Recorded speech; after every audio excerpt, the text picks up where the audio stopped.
Hello and welcome. This is your English lesson. My name is Sam and today we're going to be looking at articles. So articles can be a little confusing because they seem very simple and the rules seem very clear, but often it depends on the context. So today we are going to do a quick review of countable and uncountable nouns and also when we use some and any. Then we'll have a look at when we use a or un. Then we'll compare when we use a or un with the, and also a quick look at how to pronounce them correctly. And then we'll compare how to use the or no article at all. So lots of information. And do you know anyone else who might find this lesson useful? Why not share it with them? Are you ready? Don't forget to make notes as we go along, and also remember you can press pause or rewind anytime. Here we go.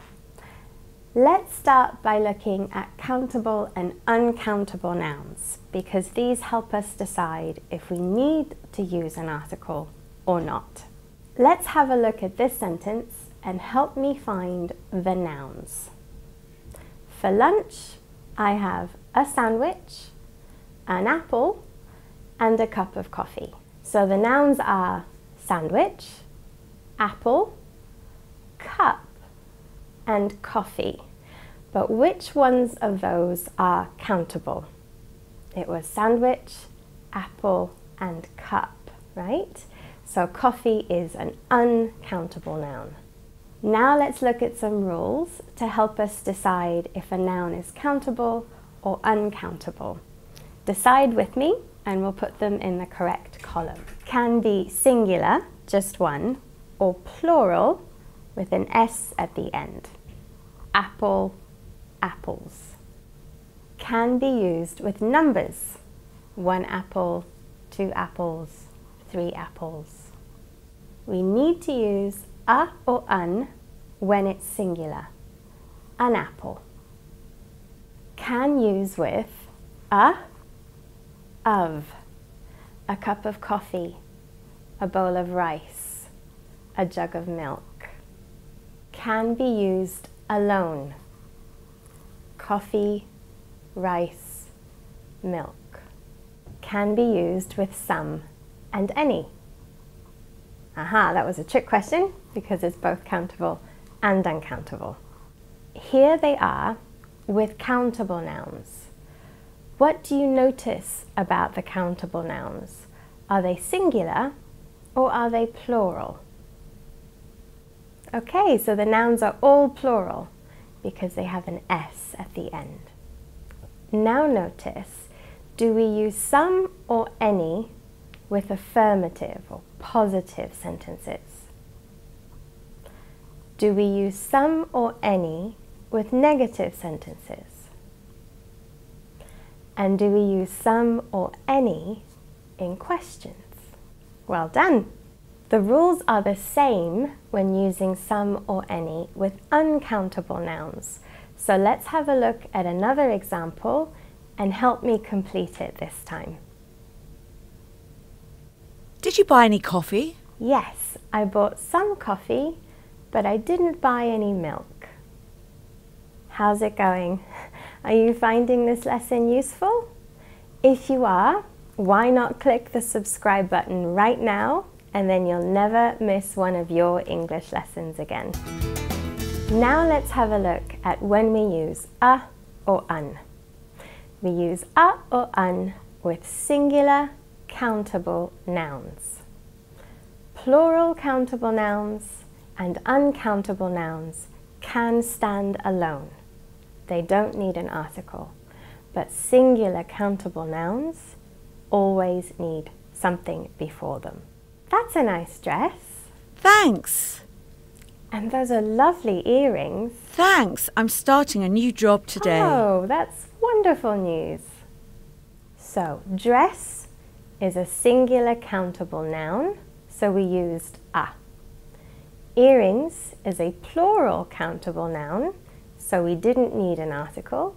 And news is an uncountable noun, so we didn't use an article. Talking of jobs, we use a or un before jobs or professions. So, I'm an English teacher, and you're a student, I'm guessing? And we continue to use a or un when talking about jobs, not just the first time we talk about them, but also the second and even the third. And this is different from other article rules. So I can say, I'm an English teacher. I've been an English teacher for a long time. You're an English student. How long have you been an English student for? So in those examples, I said an English teacher more than once, and each time I used un.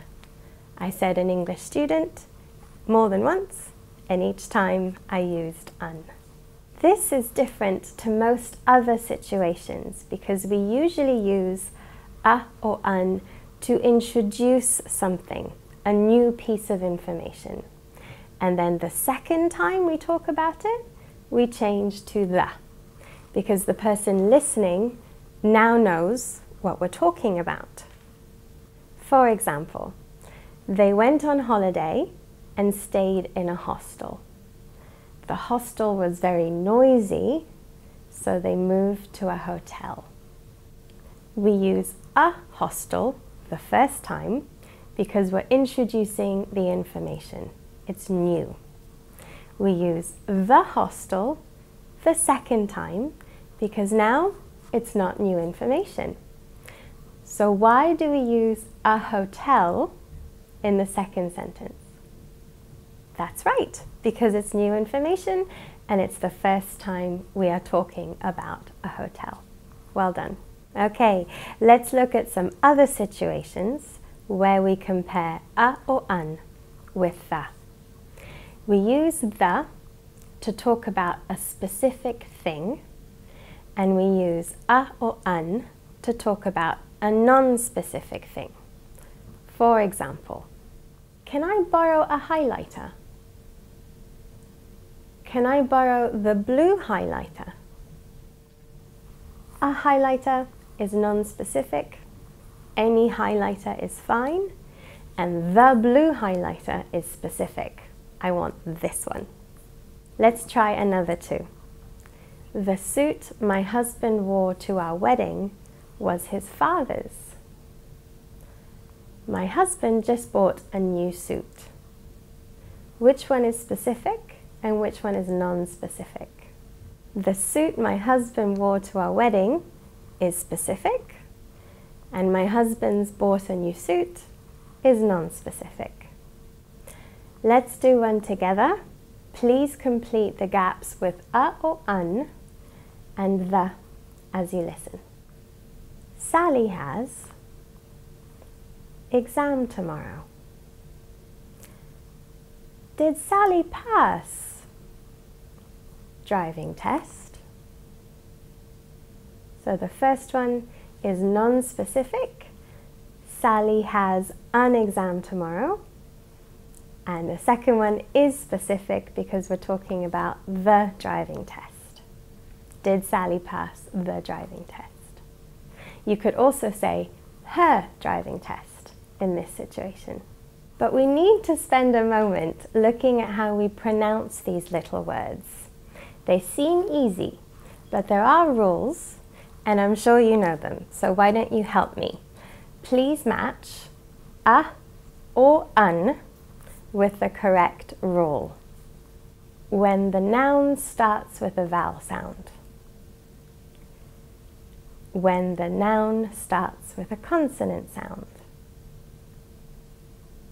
That's right. And how do we pronounce them? They're very weak sounds. So, un, a cup, an apple. With the spelling doesn't change, but the pronunciation does. So when the comes before a consonant sound, it sounds like the. But when it comes before a vowel sound, It sounds like the cup, the apple. But remember, when speaking naturally, these sounds are never stressed, they're always weak. The stress, the important word, is on the noun after them. Now let's look specifically at the many situations in which we use the. We use the when it's clear from the situation which thing or person or place we are talking about. Can you turn the music down, please? We took the train to the airport. Richard needs to go to the dentist. We use that when there is only one of these things in the world. For example, the Queen of England is Elizabeth II. The earth goes round the sun. Ottawa is the capital of Canada. Okay, this one is a little strange because we use the with singular countable nouns to talk about a specific type of thing. For example, I'd like to play the piano. The piano is a specific type of instrument. I'm talking about the piano, not the guitar. The euro is used in most European countries. I'm talking about the currency of the euro, not about a specific coin or a specific bill. The plane is the fastest way to travel. So I'm talking about the plane as a type of transport, not about one specific flying machine. And I'm sure you know that we use the with superlatives. So the plane is the fastest way to travel.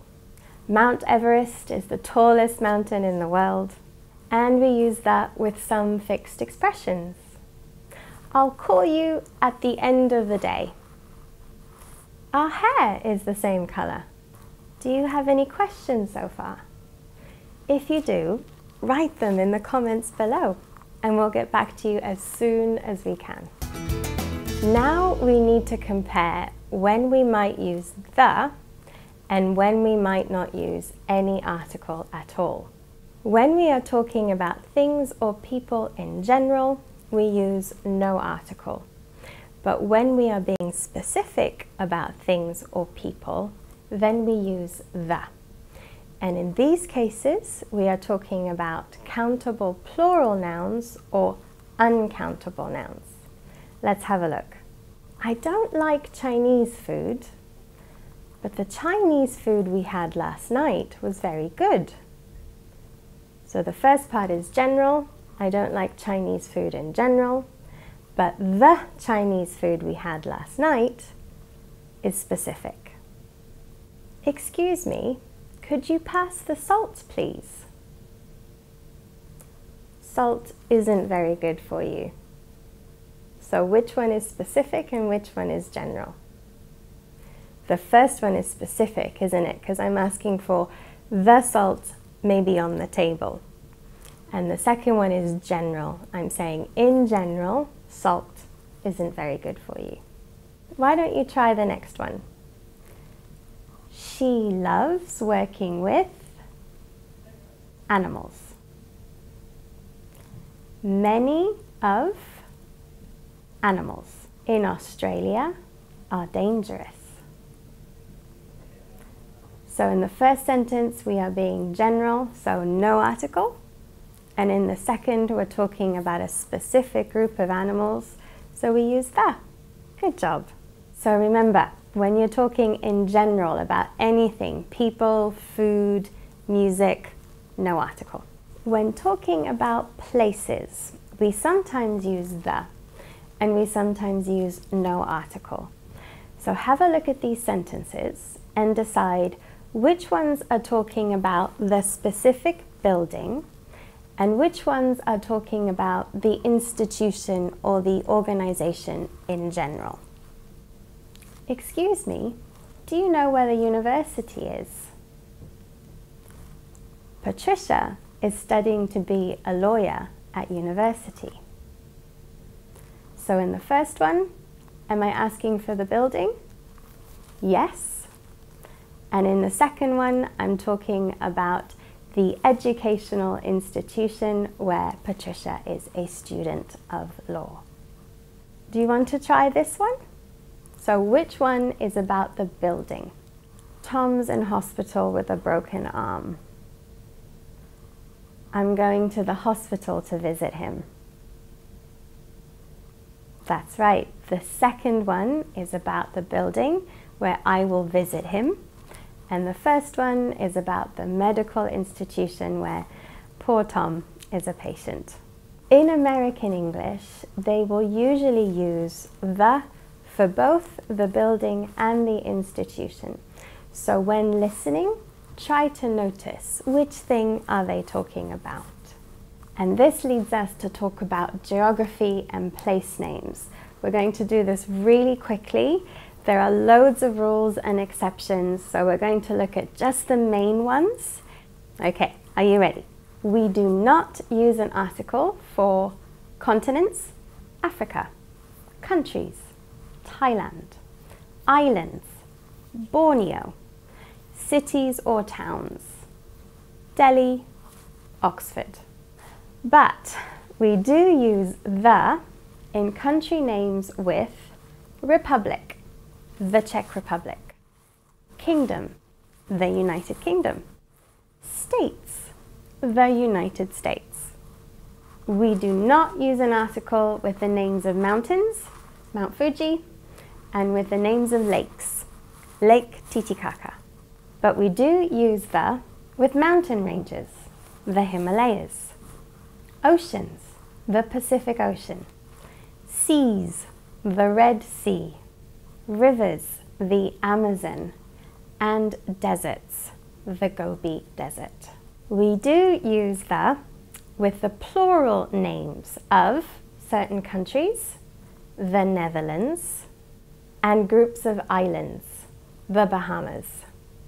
And we do not use an article in front of the names of streets, Wall Street, squares, Trafalgar Square, parks, Hyde Park, or certain buildings, Edinburgh Castle, Brown's Restaurant, where the name of the place or the person is at the beginning. But there are lots of exceptions, so please check. You made it, well done. You've reached the end of today's lesson. And if you enjoyed it, or if you found it useful, why not hit subscribe so you never miss one again.